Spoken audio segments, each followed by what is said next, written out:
Hi everybody, this is Matt. Thanks for watching and welcome back. Many times I get asked the same question and it goes something like this. Matt, I just purchased my very first AR-15. What do I need to buy for it? Well, you asked, so here goes. And just a little disclaimer, accessory manufacturers aren't going to like me about this and gun shops aren't going to like me, but here you go. What do you have to buy for this new AR-15, your very first one? Nothing. Absolutely nothing. Do not fall into the hype of thinking that you've got to bling this thing out with absolutely every accessory known to man. And you might say, why? Why not? Well, if this is your first AR-15, if that's your first rifle, what you need to buy, what you need to invest in is yourself. Invest in training, because that will pay great dividends. Now, especially lately with all the panic buying that has happened in the past several years, these things have flown off of the shelves, literally at times. And for many people, this is the first rifle that they've ever shot. So one thing that you might want to consider, especially if that's your very first gun, your first rifle, is say something like this, a pump action 22 long rifle. And you're going, why? Why should I get something like this? Fundamentals of marksmanship, safe gun handling, but also cheaper to train with. And with it being a pump action, you're not going to go through as many rounds. You're not going to have the temptation of just pulling that trigger as fast as you can.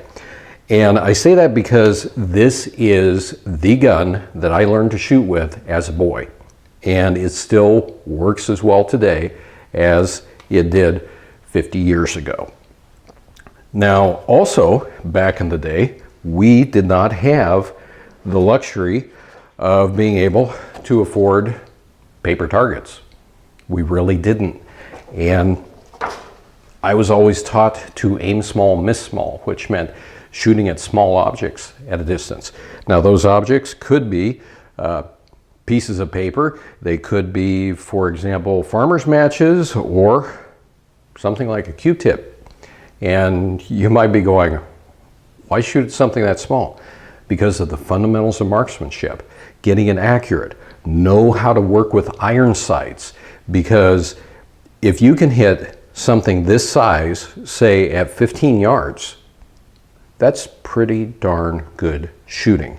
If you can hit it farther away than that, that is excellent accuracy, excellent marksmanship, which you should strive for. And I was also taught to just keep extending that distance until you basically hit a point of failure, but keep training until you could consistently hit. And a lot of times in today's society, a lot of folks don't like having to work for something.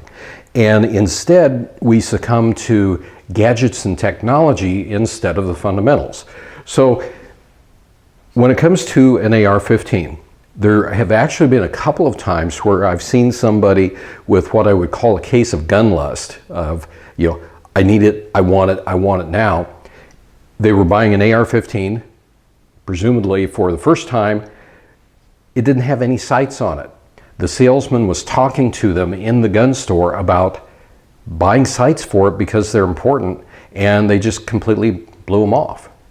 I imagine they figured it out that iron sights is actually a good thing. But anyway, I digress. Let's go ahead and get on with this. So here you have a standard carbine. Now, the very first AR-15 that I shot back in the late 70s was a Colt. And it had an A2 stock, which was a solid stock. It was not a collapsible buttstock. It was solid. It had a 20-inch long barrel, and it had a carry handle on top of it. Sights were built into it.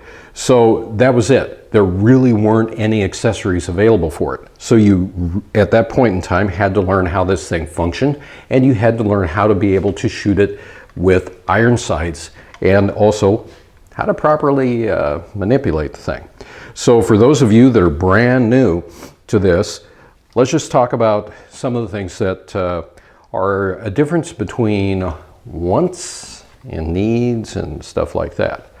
Obviously, you're going to need a good set of iron sights. I don't care if you have a $1,600 ACOG or something like that. You need to learn to shoot with iron sights, in my opinion. You also need to get very familiar with this and familiar with how to handle it. It is easier to do in this stock standard configuration because it's lighter and you don't have anything getting in your way. For example, let's talk about just like doing well, how do you hold it? Now at the range, sometimes you will actually see people try to hold it like this, where this much of that buttstock is above your shoulder. Well, that's not good. And also, that doesn't really give me much of a stable platform. A lot of folks think, well, I'm bringing it closer to my eye as far as the line here, but is this repeatable consistency? And what are you doing to your shoulder here? So what you have to think about is, how can I be consistent and be consistently accurate with it? What is the proper way of handling it?